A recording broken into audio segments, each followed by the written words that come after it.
My name is Frank, and my wife is Peggy. And we've been married for 41 years.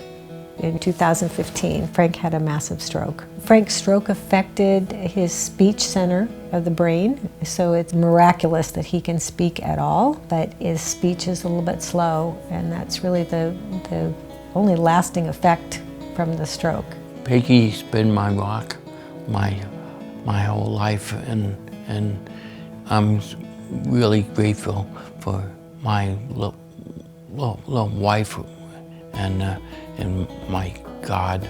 I knew when I first saw him, I thought he was the one. It was love at first sight. We were both pretty new Christians. He had moved to Hawaii for about a year, right out of college. His dream was to surf Hawaii. I loved surfing for 50 years. I've been a surfer. And he was at Pipeline, and he got caught somehow, swept out. He found himself going under, thinking, I'm not going to come back up. I don't have the strength. So while he was under, he said a prayer and asked God to save him. Up near him came this man. He was like the only person out there. He was just like an angel.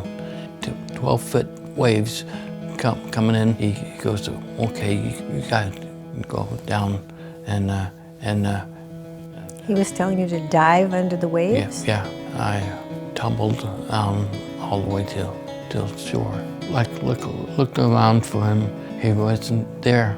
He was not there. And there was a man on the beach that one of his friends knew, and they had nicknamed him Religion Steve because he was just preaching Jesus.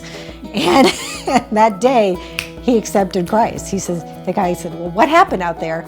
I don't know, I was drowning, but I got to thank that guy that helped me out of the water. 3 hours later, we left, and I saw him. He was waving like Frank was.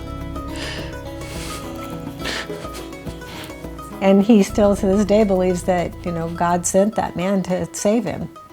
45 years later, God chose to save him again in kind of a similar manner. He was taking a new surfboard out to surf up at C Street. He had chest pains when he was out. I was in the water, I was catching waves, and then I was wiped out on the wave, and then that's when my heart, something was happening. And he couldn't get all the way in, and he couldn't pick the board up, so in about ankle-deep water, and a woman walked up to him and said, are you okay? And I said, you better call me a medic.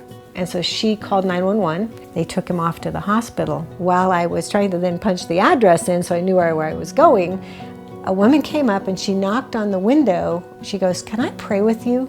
The prayer was beautiful. It wasn't like, fix this, God. It was, be here in this time and your will be done. And then I relaxed and I realized God's really the only one who's got this thing in his hands. I can't do anything.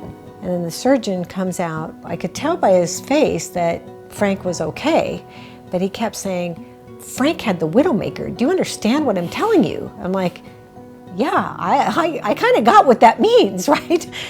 And then he says, he's got this weird birth defect. One of the arteries that should have gone to the right actually went to the left side of the heart. So the first miracle was, why on earth did he even live through this heart attack? And God must have planned that from the very beginning because you had an extra artery. Yeah. So he made it through the heart attack, but there was a lot of damage, and the one side of the heart had a lot of blood clots in the bottom of the heart. 2 weeks after the heart attack was when Frank had the massive stroke. That night he laid down in bed and the clot moved to his brain, and the whole side of the brain was clogged up with all this stuff that came out of the heart. His brother was driving me out to the other hospital, and he said, I don't understand why God is allowing this. That, my brother's this wonderful person, which he is. And I looked at him and I said, God doesn't take us out of our lives. He shows us that he's there with us. My brother's name is Bruce.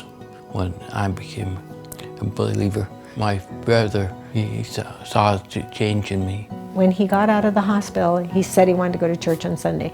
So his brother said, well, all right, I'll drive out and help you, because we had to get him in the wheelchair and to take him into church. And That first service, his brother was teary-eyed through the whole thing, and he walked out and said, he was talking to me. He was talking to me. And his brother has since devoted his life to Christ and is walking with the Lord. It makes me really happy when I could go to church with my brother.